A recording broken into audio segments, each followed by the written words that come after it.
project is to spray these and hydrodip them so that they last longer. The last one I did was with plastic dip and peeled off. So this time we've sanded it down, put some plastic primer down, and we're going to put some black on and then redo it again. And then we'll just see how it goes. So this is the first stage of putting the plastic primer on. So the next stage, once that's dry, is to put some matte black down.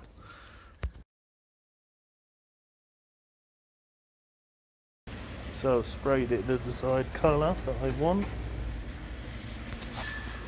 I'm just boiling up the water in the urn, putting it in the tank, and then the next job I cut some of the desired pattern that I want to produce. So that will go on to the water, face down, more shinier side face down into the water.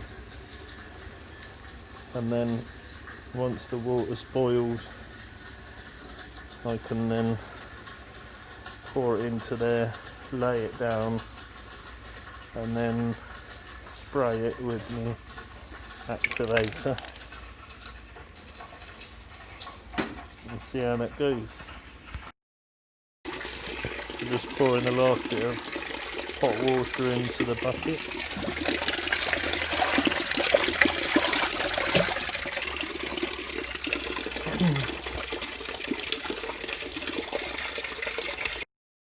Okay, so I've laid it down, just got to let it set. It goes wrinkly first, but then once you've left it in the water for a while, it does start to smooth itself out. And then when you start spraying your activator, it will sort of spread out nicely. Just got to leave that in there.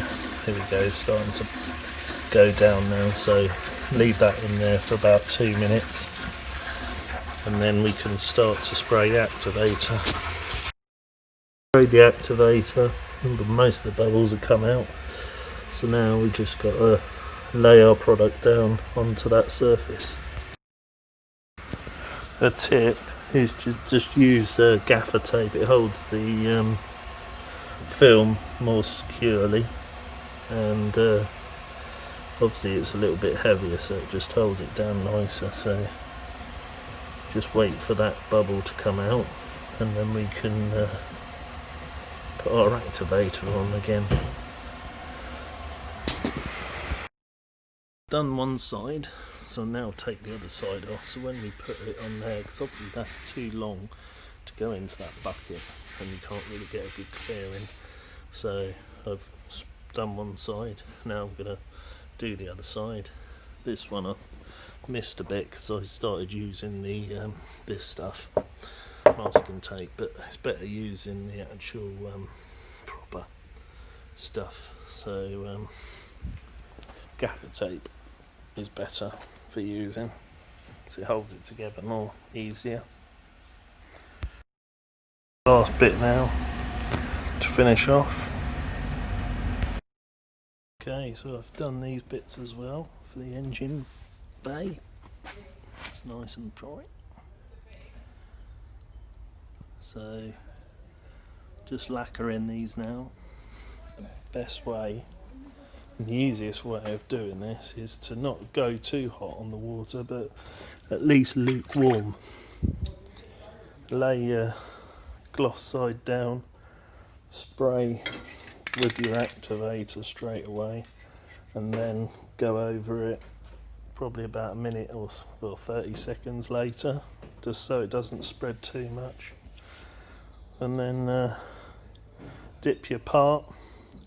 It's going to be really sort of jellified and not sticky, very slidey to touch, so just get your cloth in the water and wash over it straight away. It won't smudge the print, and then take it out of the water and let it dry, and then lacquer. But that's a good result. It's especially when we haven't got a proper machine to do it. It's still feasible.